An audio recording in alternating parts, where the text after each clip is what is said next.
देखो, ये मैं नहीं कह रहा हूं, सुनो। जितने भी चैनल्स, जितना प्रिंट मीडिया, जितने स्टोरी है, जितनी इंटेलिजेंस, सीबीआई, आईबी, सीआईडी, रॉ, इंटरपोल, सब कांग्रेस की सरकार को ला रहे थे। इवन बीजेपी के सीनियर मोस्ट लीडर भी कह रहे थे कि हम 30 और 35 के बीच में आएंगे, हम 30 और 35 के बीच में आएंगे। ये जो रिजल्ट आए हैं, इन रिजल्टों ने पूरे प्रदेश के हर वर्ग को चौंकाया है, हर लीडरों को मतलब आश्चर्यचकित किया है कि ये रिजल्ट कैसे। तो मेरा मानना भी ये है कि जो इतने पावरफुल लीडर थे, जिनका कंटेस्ट नेक टू नेक था, फॉर एग्जाम्पल बहादुरगढ़ 45,000 से ज्यादा वोटों की लीड से राजेश जून बन गया, इट्स वेरी सरप्राइजिंग। इसी तरह से महम है, कंटेस्ट 7-7 था, लेकिन कुंडू कितने वोटों से आ रहा है। इसी तरह से करण दलाल जैसा आदमी, जो इतना पावरफुल आदमी, इतना जिसका जमीनी लेवल पे इतना इमेज रहा हो, कितने हजार वोटों से, 30-35 हजार वोटों से ज्यादा से आ रहा है। ये जो रिजल्ट आइडेंटिफाई करके, जिनका कंटेस्ट बिल्कुल नेक टू नेक था, उनकी जो लीड मार्जिन है, उससे ये होता है कि कहीं ना कहीं ईवीएम में गड़बड़ जरूर हुई है। और ईवीएम में गड़बड़, हमने तो टेक्निकल आदमियों से भी संपर्क किया है, उनसे भी पूछा है, कहीं ना कहीं गड़बड़ तो है। मैं भी मानता हूं कहीं ना कहीं गड़बड़ है। बाकी इन चीजों को छोड़ो, इसके अलावा और भी हार के बड़े कारण हैं। हार का सबसे बड़ा कारण यह है कि कांग्रेस पार्टी के अंदर संगठन ही नहीं है। हार का सबसे बड़ा कारण यह है कि आपस में लीडरों का तालमेल ही नहीं था। हार का सबसे बड़ा कारण यह है कि अगर आपके पास ब्लॉक लेवल पे, बूथ लेवल पे, उन्होंने तो पन्ना प्रमुख बना रखे थे, आपके पास तो कहीं किसी ब्लॉक, किसी जिला, किसी भी लेवल पे संगठन नाम की चीज नहीं है, तो आप कैसे पार्टी पावर में आ सकते थे। इसलिए मेरा ये मानना है, और बहुत फैक्टर है। फिर सबको साथ लेके चलो, बड़े नेता आपस के फाइटिंग में उलझे रहे। आपने बैलेंस किया ही नहीं।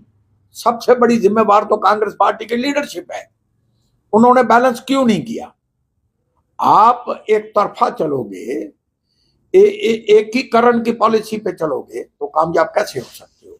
बात यह है, मेरा मानना है कि पार्टी लीडरशिप के इर्द गिर्द अब भी वही चाटुकार है। एक कोटरी सी बनी हुई है, जिसने पूरी सेंट्रल लीडरशिप को घेरे में ले रखा है। आप देखिए, 10 या 12 आदमियों के अलावा जो बड़े लीडर हैं, अशोक गहलोत,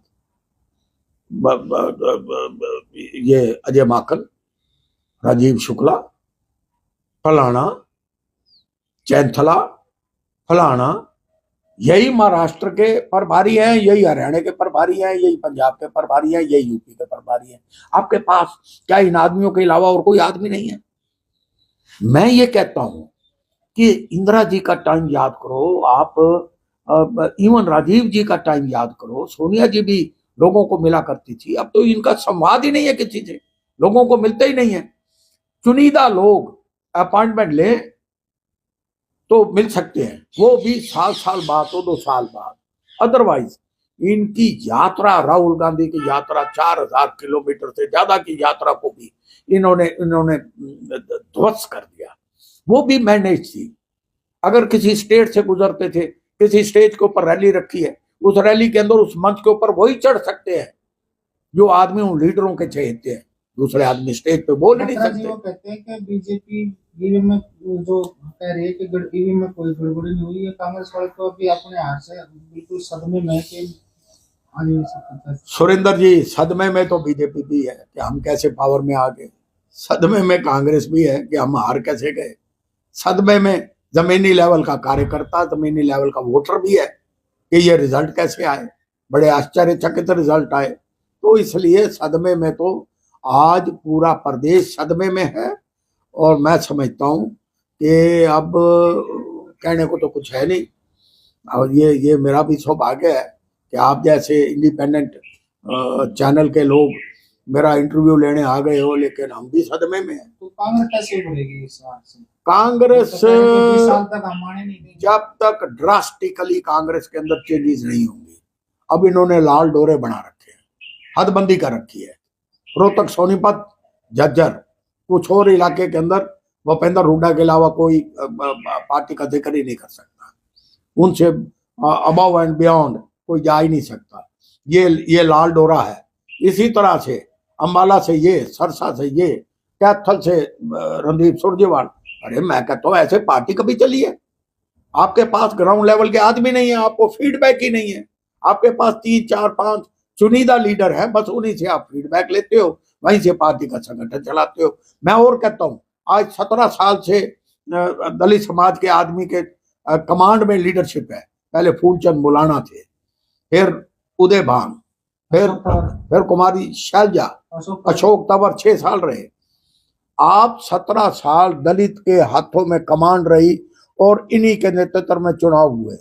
दलित समाज क्यों नहीं आया आपके साथ? कारण क्या है? बहुत बड़ा कारण है कि आपने दलित समाज के अंदर ही सोशलिज्म किया ही नहीं। वहां भी आप अपने अपने चहेतियों को साथ लेकर चलते रहे। यही कारण है जो कांग्रेस का ट्रेडिशनल वोट बैंक था, दलित, ब्राह्मण, पंजाबी, महाजन, बैकवर्ड, आप आज से कट गया, इसलिए आप हार गए। अब भी आपके होश नहीं आ रही है, अब भी एक ही राह।